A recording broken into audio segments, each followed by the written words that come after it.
Então, estamos aqui hoje para falar um pouquinho de decisões lógicas.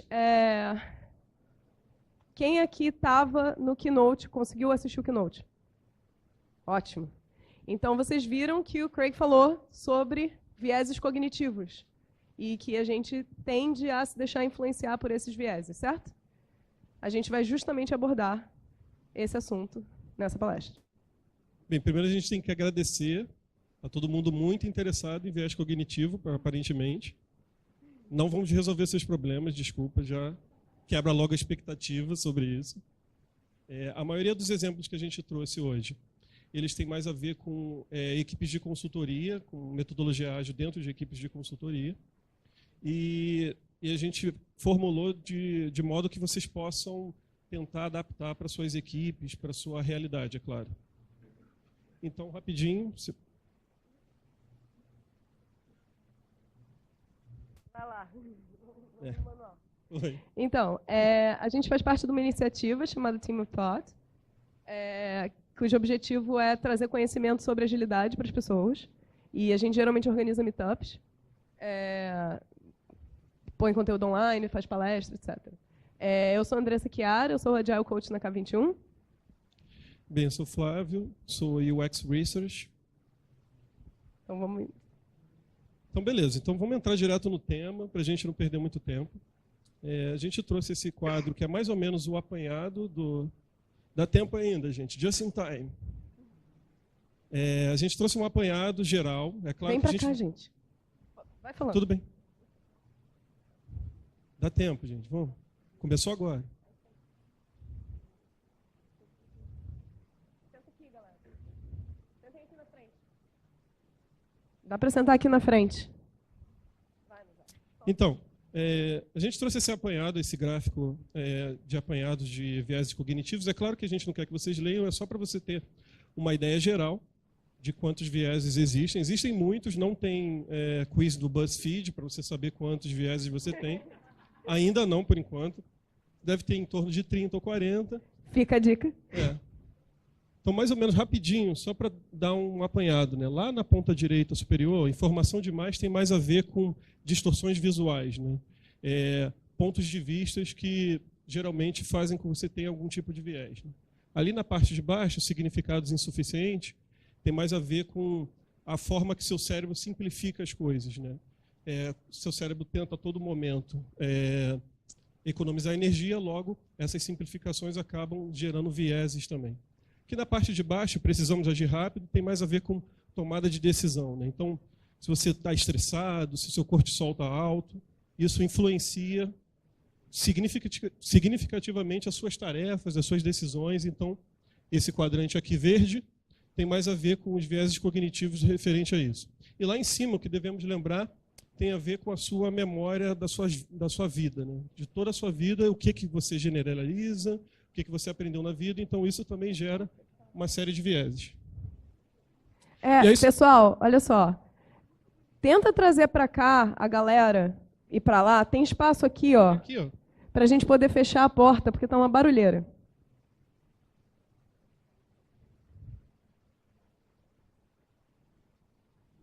Vamos lá, gente. Vamos querer. Fechou? Pode fechar?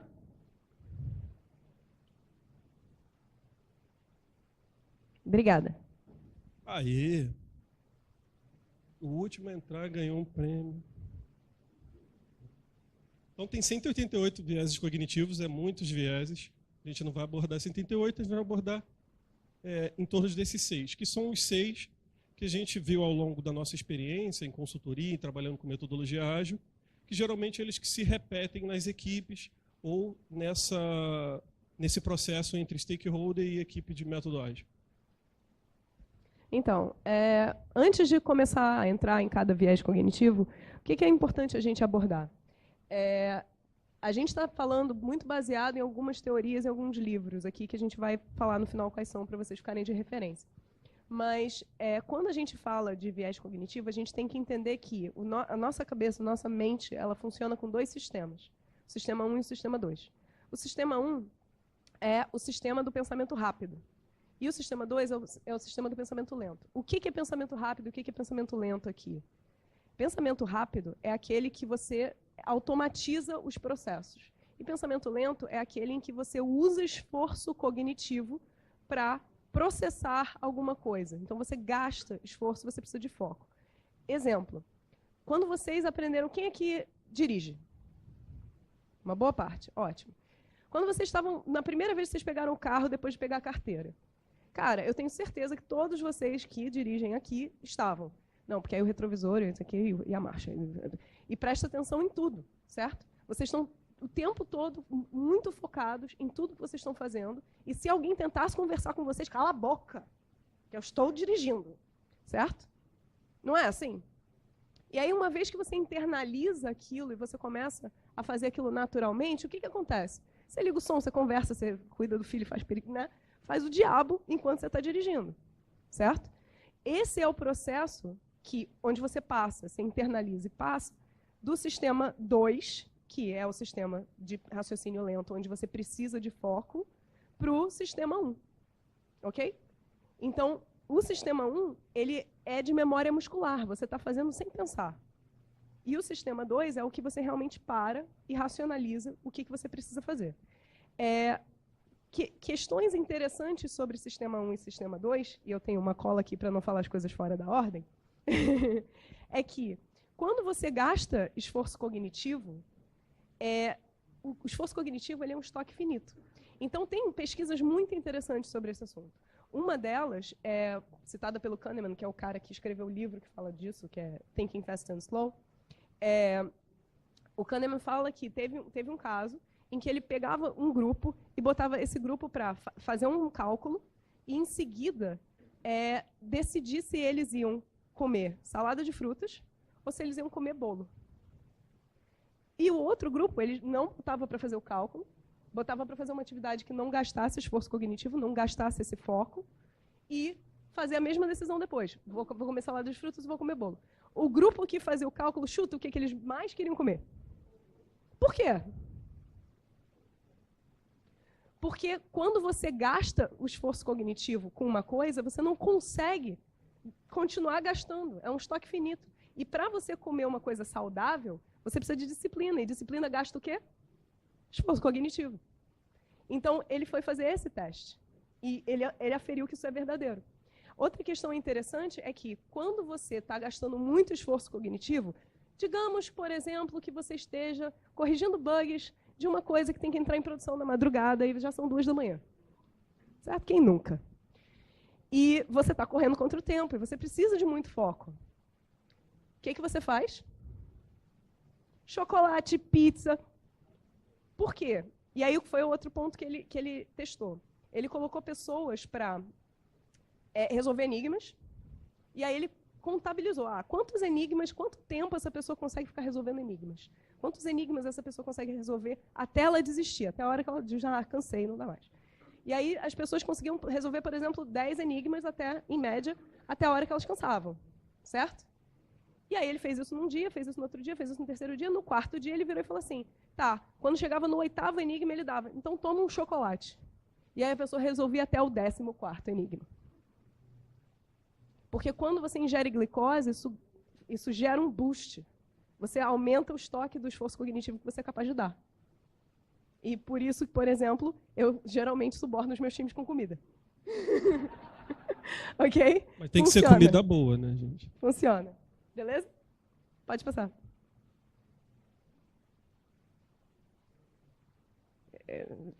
Vai funcionar, eu tenho fé. Ok. Então, agora a gente vai falar de viés de confirmação. Vamos entrar nos vieses. Pode passar. Então, eu queria mostrar uma coisa para vocês, porque eu acho que mostrar vai ser muito melhor do que eu falar. Pode botar. Não é isso. Volta. Não dá play. Não estragou a piada, não. Ainda não estragou a piada. Não dá play? No botão do meio. Eita, não está indo. Tá. Vamos pular. Alguém aqui conhece a versão do Jasper, o cara tossiu? Era isso. Eu ia mostrar para vocês o cara tossiu. Mas isso... A sorte é que eu botei 2 exemplos. Expressão e adaptação. Graças a Deus eu botei 2 exemplos. As pessoas disseram, não, você não precisa de 2 exemplos, você está bedufando. Eu falei, não, eu vou botar 2 exemplos.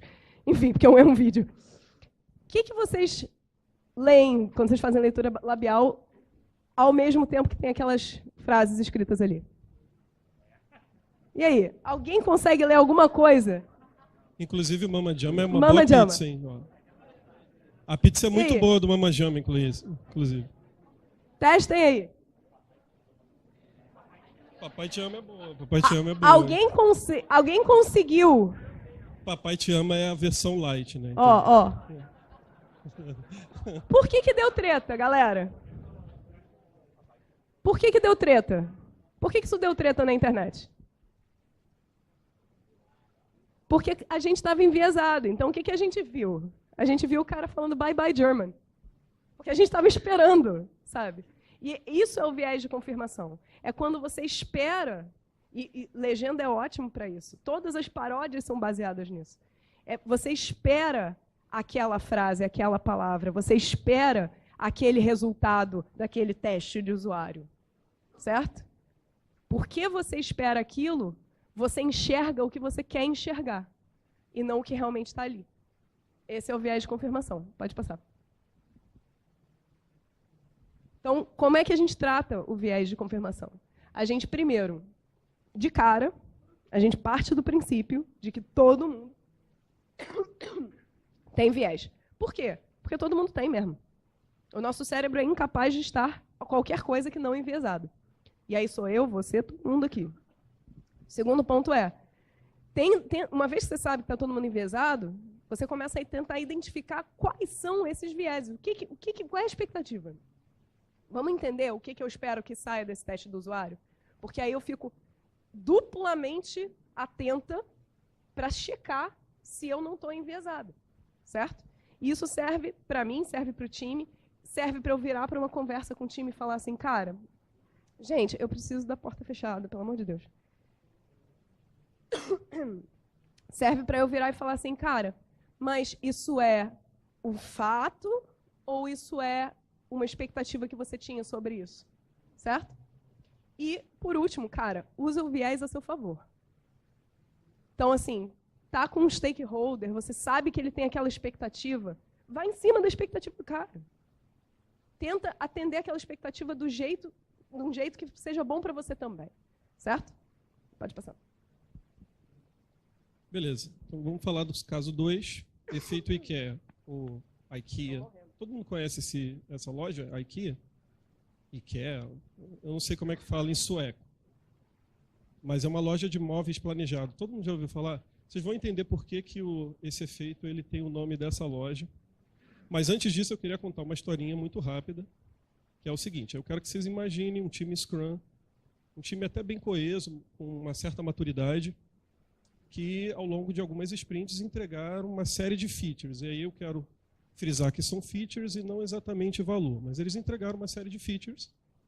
E aí esse time, depois de um certo tempo, com esse muito esforço fazendo essas features, eles estão sob efeito de IKEA, provavelmente. Por quê? Passa aí, por favor. O efeito IKEA funciona da seguinte forma. Já tem vários estudos, tem esse estudo do Ariely, ele fez com cadeiras, por isso que provavelmente o nome do efeito é IKEA, mas tem de brinquedos, tem de outras coisas. Eram 2 grupos, um grupo ele recebia a cadeira pronta e o outro grupo recebia a cadeira que ele tinha que montar a cadeira. Depois disso, isso ia para leilão e aí as pessoas iam fazer lances na cadeira que estava montada, que era relativamente parecida, ou era a mesma cadeira. Era o mesmo modelo. As cadeiras que foram montadas pelas pessoas, elas recebiam um aporte mais alto do leilão, porque as pessoas acreditavam que, pelo esforço que eles fizeram, aquela cadeira valia mais. Então isso já aconteceu diversas vezes, né, de diversos estudos, seja com brinquedos, seja com pinturas, ilustrações. E aí o que a gente geralmente acorda com isso vendo nos times ágeis, né? As pessoas que estão envolvidas, fazendo features, fazendo uma série de melhorias no produto, elas estão muito envolvidas naquele processo e logo aquilo parece muito valorado para elas, né? Aquilo realmente deu um esforço para aquela pessoa, então ela acha que aquilo é muito importante. E não necessariamente isso é verdade. E aí o que acontece? Nas sugestões de tratamento que a gente reparou, a gente tenta trazer uma série de vieses fora, né? Tentar sair dos vieses fora da equipe, que é trazer pessoas de fora para fazer uma validação, tentar ser legal com o time, isso é importante, quem me conhece sabe que é difícil eu ser legal com algumas coisas, em times ágeis, mas é sempre chegando nessa característica de que são todas hipóteses, né? Todas as características são hipóteses de que você levantou, não necessariamente aquela feature que as pessoas passaram uma série de sprints, uma série de horas fazendo, de fato aquilo traz um certo valor para o produto, né? Mas de certa forma você tem que ser um pouco legal com o seu time para não falar, não, isso aí não vale de nada. Reconhecer o esforço, né? Reconhecer o esforço das pessoas não necessariamente quer dizer que aquilo tem muito valor, né? Uma outra característica que a gente traz como tratamento do efeito IKEA são as métricas de uso ou de compra, né? De compra ao invés de ser a intenção, né? Porque uma coisa é você achar que essa feature vai bombar, tem que ter essa feature no meu produto, e a outra coisa é, vamos tentar validar essa hipótese, ver se essa intenção, em vez de ser uma intenção, é de fato o que as pessoas estão utilizando, né? Isso geralmente afasta esse viés, esse efeito IKEA das pessoas, para elas entenderem, pô, realmente eu perdi maior tempão fazendo isso e realmente não trouxe valor para o meu produto. Next. Viés de ancoragem, que é de longe meu favorito e eu já estou ancorando. Como praticar? Caso vocês não conheçam esse viés. O viés do caso 3 é o mais comum, na verdade. Ele acontece para a vida, na verdade. Passa aí, por favor. Então, aí eu queria que vocês fizessem um exercício de pensar um veículo. Não pode falar. Isso, não Todo mundo falem seus quietinho, veículos. não pode falar. Todo Pense, mundo pensa no veículo. Num veículo, pense aí, deixa mentalizado na sua cabeça esse veículo. Eu arriscaria que vocês pensaram num veículo ou que tem uma característica emocional para vocês, ou é o último veículo que vocês utilizaram. Mas para de ancorar. Vocês vão entender. Ele continua ancorando, gente. Vocês vão entender por que eu estou fazendo isso. Beleza? Todo mundo entendeu? Está todo mundo com o veículo na cabeça? Tá bom. Eu quero que vocês pensem em um veículo de novo. E aí? Né? Não pode falar. Pensaram? E aí, gente? O que vocês acham? Teve uma mudança? Vocês acham que ficou levemente influenciado? É o mesmo veículo? Quem pensou no mesmo veículo 2 vezes? Olhem em volta.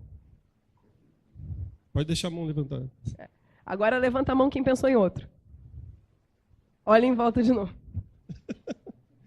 Tenso. O que acontece? O viés de ancoragem, que é de longe, que é muito... Vocês viram que eu fiquei ancorando várias vezes vocês, porque é uma coisa muito comum, né? Você quer expor a sua opinião e não necessariamente aquela opinião é naquele momento o ideal. Então, o que acontece? O que a gente via com uma certa frequência, principalmente lidando com stakeholders, né? A pessoa vinha com uma ideia fixa. E aí, a partir do momento que ele colocava aquela ideia na mesa, aquilo ancorava toda a equipe, fazendo com que a equipe... Era muito difícil a equipe gerar uma inovação quando você tem uma ancoragem muito forte. Então, tirar esse processo do meio da mesa é muito difícil. Então, a gente pensou em algumas características. Olha a máquina de job. Que a gente conseguiu quebrar, de certa forma, esse viés de ancoragem, que de longe é o mais comum, né? Vocês sabem muito bem que provavelmente uma pessoa dentro da equipe que é mais faladora, ela acaba ancorando a equipe, né? Então, a gente tentou fazer uma série de dinâmicas para tentar enquadrar o problema sem pensar na solução, né? Porque, como é uma dor, geralmente a pessoa já vem com a solução. Eu quero aquele remédio tal. Mas isso geralmente gera um viés cognitivo, na maioria das equipes. Então, buscar o consenso antes já é um caminho legal. A outra possibilidade é você ter uma pessoa neutra, de modo que ela tente facilitar com que todo mundo seja ouvido na equipe. Aquela pessoa mais tímida, que geralmente não coloca a sua opinião, aquela pessoa é importante nesse momento, porque ela pode ter aquela opinião que vai mudar toda a característica da equipe. E a outra coisa importante, que também funcionou muito legal, dependendo do produto, era tentar mapear como os stakeholders funcionam, né? Através de stakeholder map, de service design, não sei se vocês conhecem. É uma técnica que funciona muito legal também. Você começa a entender qual é a hierarquia dentro dos stakeholders, quem influencia quem, isso acaba ajudando nas decisões também. Isso também é um ponto legal. Priming. Priming é o meu favorito. Vamos lá, pode passar. Então, o experimento do priming, eu vou contar um deles, mas tem vários que podem ser feitos. O experimento do priming, que é muito legal, foi o seguinte: pegaram 2 grupos, um grupo de controle, que ia fazer tipo, coisas neutras, e um grupo que realmente ia ser testado. E aí botaram em 2 salas diferentes numa universidade. O grupo de controle tinha que formar frases com palavras aleatórias. E o grupo de teste, ele ia formar frases com palavras que, você olhando, podem ser associadas à velhice. Certo? Só que o teste não era que frases eles podiam formar. O teste era, a partir do momento em que eles terminaram o exercício e saíram da sala, quanto tempo essas pessoas levavam para chegar ao final do corredor. As pessoas que montaram frases, eu estou vendo testes franzidas, isso é muito bom.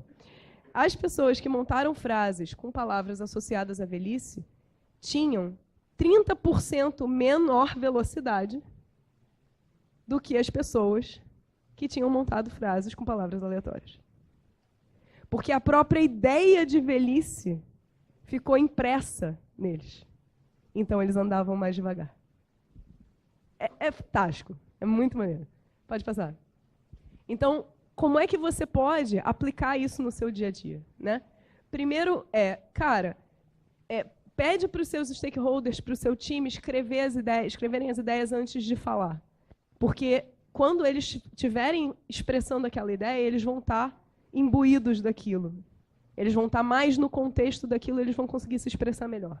Depois, tenta aplicar essa mesma ideia mais de um contexto e ver se ela ainda faz sentido ou se você está gerando um efeito de priming.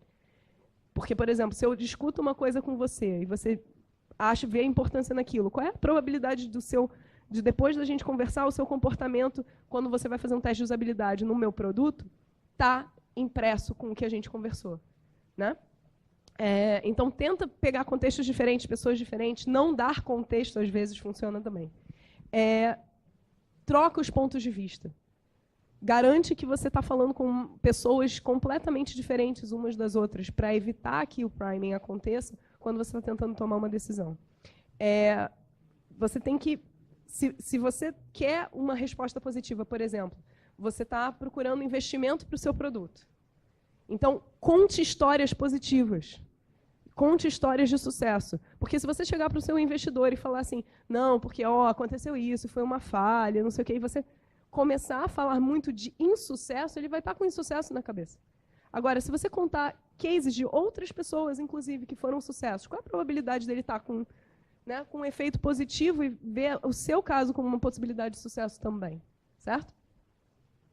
E crie experiências positivas para influenciar movimentos de tomada de decisão. Então, se, por exemplo, você está criando um produto, e aí você criou uma página para decisão de compra do seu produto, essa página tem que ser uma experiência extremamente positiva para o seu usuário. Porque é isso que vai fazer o seu usuário pender para o lado irracional que diz o sim. Certo?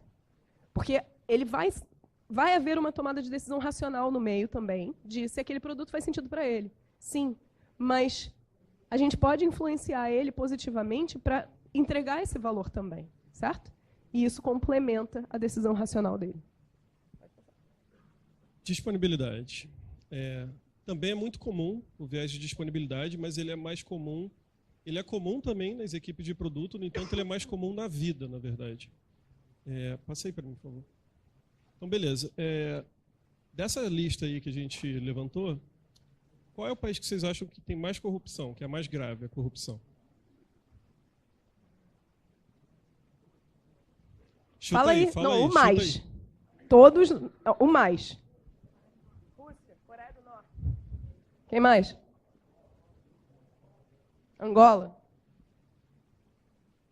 Qual foi o primeiro que vocês pensaram? Rússia, Coreia do Norte. Casa Copa? Então, gente, o Brasil é o menos corrupto dessa lista.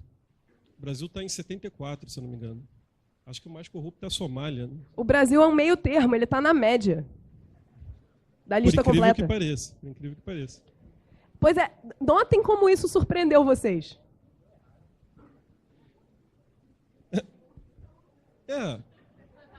Ancoragem. A disponibilidade ocorre o seguinte, gente. Geralmente você é bombardeado de informação, principalmente da imprensa. Por exemplo, vocês sabem que o Rio de Janeiro está sob intervenção militar, né? Isso não aumenta a possibilidade de você achar que a cidade é muito violenta, não? Só que o Rio de Janeiro é de longe a cidade, não é super Zurique e tal, mas não é tão violenta. Acho que é a 13ª, se não me engano. Mas esse efeito de disponibilidade que a imprensa acaba fazendo com que o Rio de Janeiro pareça uma cidade muito violenta, isso gera um efeito nas pessoas de modo que você começa a achar que o país é muito corrupto, que o Rio de Janeiro é muito violento. Tem um exemplo muito legal de telejornal que ele é super efeito de disponibilidade quando o repórter vai falar com uma pessoa e aí ele começa assim, tipo, então você está muito irritado, né, com aquele buraco na rua, né? É muita irritação esse buraco, né? Isso é efeito de disponibilidade. Passa aí para mim, por favor. E aí a gente pensou em algumas características. O efeito de disponibilidade, geralmente, ele é uma coisa que acontece na sua vida, né? Você acaba levando para a sua equipe de produto, no entanto, ele está sempre presente, né? Você é bombardeado pelo efeito de disponibilidade. E qual é a diferença entre o efeito de disponibilidade e a ancoragem, por exemplo? A ancoragem, geralmente, a gente trata com questões mais qualitativas. Você traz pessoas de fora da sua equipe, você faz com que pessoas entrem no processo para eles darem a sua opinião, enquanto o efeito de disponibilidade você tenta quebrar com dados. Então, por exemplo, balizar suas decisões em cima de dados, né? Provavelmente vocês já ouviram falar entre data-driven e data-informed, né? Data-driven você explicar. tem... Oi? Melhor explicar. Tá. Data-driven você começa a ter uma política, uma cultura de dados na sua empresa, né? Você começa a coletar informações, você já tem todas aquelas informações, no entanto, aquela informação não vai te dar a resposta de imediato. Você já sabe o que tem que resolver. Enquanto Data Informed, você já está fazendo com que os dados já te ajudem a ter uma nova decisão, né? Então, balizar informações e dados é muito importante para você quebrar a disponibilidade nos seus produtos, na sua equipe, assim por diante. Cultura de teste é super importante, e aí teste você pode pensar em uma miríade de informações, desde teste de usabilidade até teste de automação, qualquer tipo de teste, isso valida, faz com que você tire a decisão do seu bom senso, da sua disponibilidade, ancoragem, o que quer que seja, isso é importante. Uma outra característica que a gente vê com uma certa frequência, e aí eu trabalho muito com pesquisa com o usuário, e isso acontece com uma certa frequência também, que é a amostragem de conveniência, né? A gente, geralmente, na pressa, a gente faz uns testes de guerrilha, e isso é uma amostragem de conveniência. Você pega aquela pessoa ali do café, ou pega uma pessoa do RH, só que isso pode gerar um viés, né? A pessoa já pode estar ali contaminada com aquele tipo de informação, ela pode não estar dentro do seu produto, mas ela faz parte da empresa, por exemplo. Então, isso também pode gerar uma disponibilidade. E a outra questão é você trabalhar junto com os seus stakeholders ou com a sua equipe, de que você tem que validar hipóteses, tratar tudo como uma validação de hipóteses. Isso é importante porque ele acaba influenciando toda a outra cadeia, né? Quando as pessoas começam a entender que tudo é uma hipótese, você começa a entender que as pessoas precisam procurar fora do círculo delas as informações, começa a entender que você precisa ter métricas do seu produto para você poder validar as suas hipóteses e assim por diante. Então, você acaba gerando um ciclo virtuoso nesse processo. Então, causalidade, que é o último, né? A gente correu. O viés de causalidade, pode passar. Eu adoro esse quadrinho, gente. Ele diz assim, um novo grande estudo voltou a não encontrar provas de que os celulares provoquem câncer. O que a OMS estava pensando? Eu acho que eles entenderam tudo ao contrário. Como assim? Aí você olha o gráfico. Não. Há vários problemas com isso. Eu, por exemplo, eu acho que, na verdade, não são os celulares que causam câncer, é o câncer que causa os celulares, porque olha o gráfico. Ué, isso é um viés de causalidade. É quando você acha que duas informações estão correlacionadas por causa. E às vezes elas são só correlatas, elas só estão acontecendo ao mesmo tempo. E aí como é que você consegue saber se é causalidade ou se é correlação?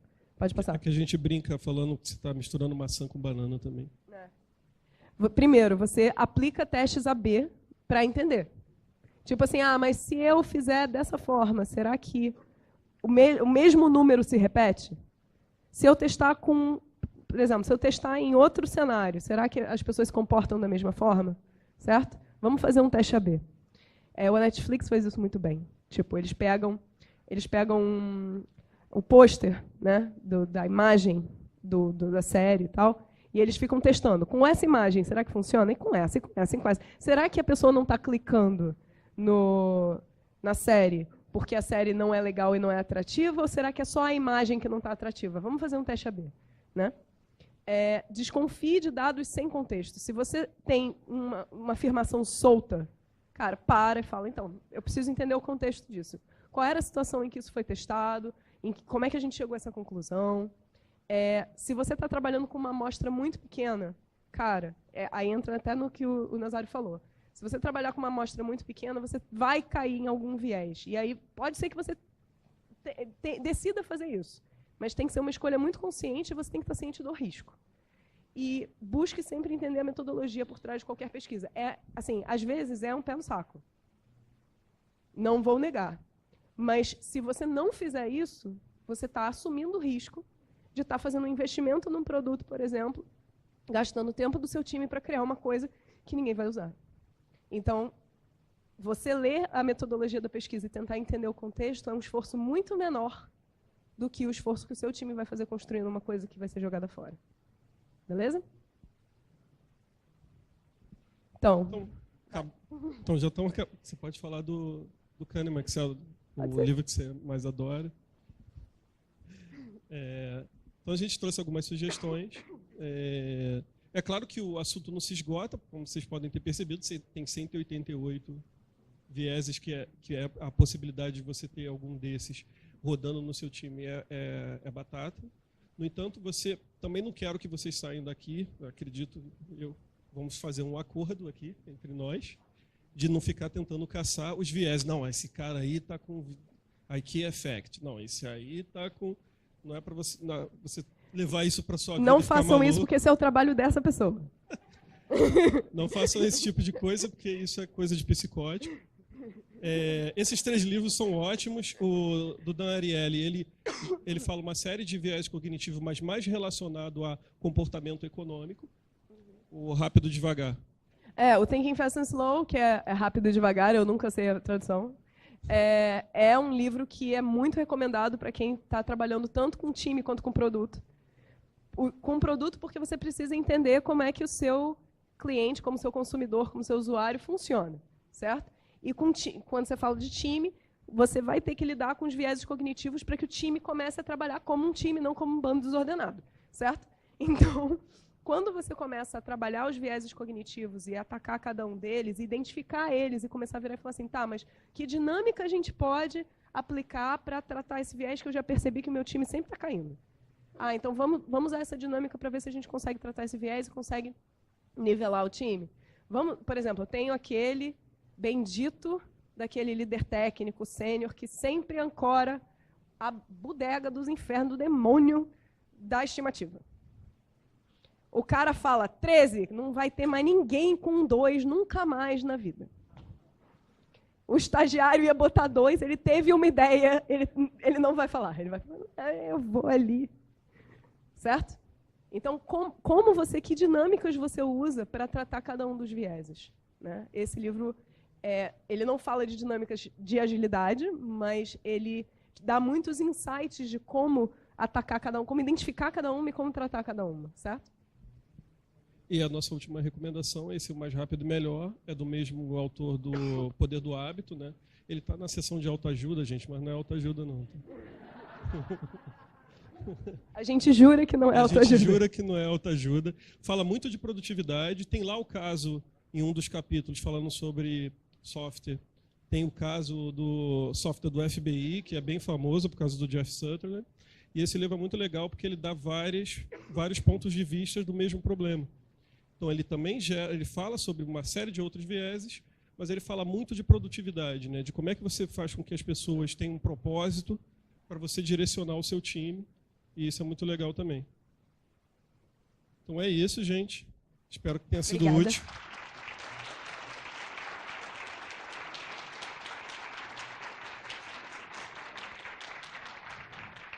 Perguntas? Perguntas? Temos tempo para perguntas? Temos? Sim? Eu acho que eu vou pegar o microfone para passar para as perguntas. Espera aí. Quem quer fazer pergunta, gente? Não me deixem no vácuo. Uma pergunta, obrigada. Passa para ele ali atrás. A minha pergunta é sobre quando as pessoas não acreditam em dados. Por exemplo, a gente está no momento, as pessoas estão chamando até de pós-verdade. Às vezes se apresenta dado, por exemplo, em relação à corrupção. Né? Muita gente vai falar, não, o Brasil é o país mais corrupto do mundo e aí pronto.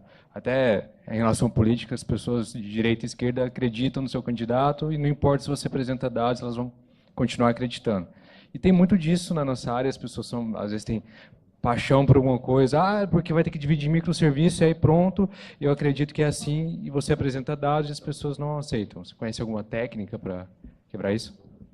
Geralmente o que acontece quando a pessoa não acredita em dados frios é justamente porque os dados são frios. Então, essa pessoa precisa de histórias.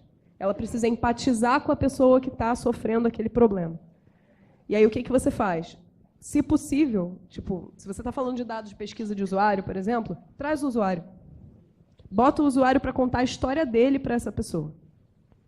Porque, geralmente, é esse o problema. Ela está assim, não, mas o tio do periquito do papagaio do meu primo não tem esse problema. Isso não existe, certo? Que é um viés de disponibilidade, olha só.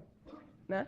Então, o que você tem que fazer é achar um jeito da pessoa empatizar com aquela informação, internalizar emocionalmente que aquela informação é verdadeira. Porque é esse o problema. O emocional dela está impedindo o racional de funcionar, certo? E aí, contando histórias e trazendo as pessoas, fazendo ela ter contato real com a pessoa que está vivendo aquilo, geralmente resolve. Geralmente. Geralmente você tem que tornar pessoal, né? Tornar o processo pessoal. Por exemplo, tem um projeto que eu participei que era um grande varejista, ele tinha problema com entrega na logística e no Natal ele não ia entregar 2.000 entregas, não ia acontecer. De 20 mil, 10% não ia ser entregue. Só que para ele era um número frio isso. Só que são 2.000 pessoas que não vão ter o presente de Natal. Isso é muito difícil de uma pessoa de negócio, ela não entender que aquele número não é frio, né? São pessoas que vão ficar sem o presente. Então, trazer os dados de forma pessoal para essa pessoa, olha só, são 2.000 pessoas, essas pessoas aqui que gastaram tanto, essas pessoas que estão comprando presente para o filho, para o marido, etc., elas vão ficar sem o seu produto. Então, como você se sentiria? É no coração. É isso. Mais perguntas? Não, você não pode perguntar, não. Eu não posso, não, então tá.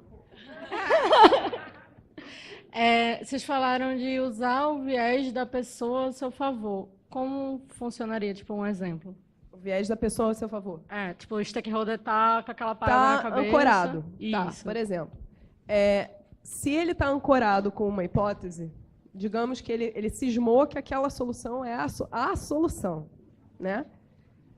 O primeiro ponto é não adianta entrar em confronto com o cara. Você tem que trazer o cara para o seu lado. Então, cara, beleza. Como é que você acha? Pô, super compra a sua ideia. E, cara, essa ideia vai estar tão certo que eu acho que, sei lá, quantas pessoas você acha que comprariam isso? Já que, pô, não, uma ideia é tão boa. Aí a pessoa, eu acho que 2.000, hein? 2.000, pô, a gente pode fazer um teste de hipótese com isso? Tum, pegou o cara. Entendeu? Então, assim, trazer o cara para o seu lado, primeiro, mostrar que você entende, você também quer que dê certo. A gente não vira para o stakeholder e fala, não, ó, eu odeio sua solução, não quero que ela dê certo, porque eu quero um produto que fracasse. Não. Né? A gente gostaria muito que desse certo. Então, trazer o cara para o seu lado, mas sempre trazer o dado em seguida. E fazer ele fazer um compromisso com você. Então, beleza, então a gente vai fazer um teste de hipótese. Se em uma semana 20 pessoas não comprarem, a gente vai entender que está invalidado. Certo? Você está tão certo de que vai dar certo, então com certeza 20 pessoas vão comprar.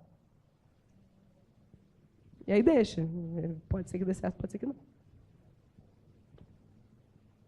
Mais alguém? Alguém mais? Fechou, gente? Então é isso, gente. Muito obrigado Muito obrigada. pela presença.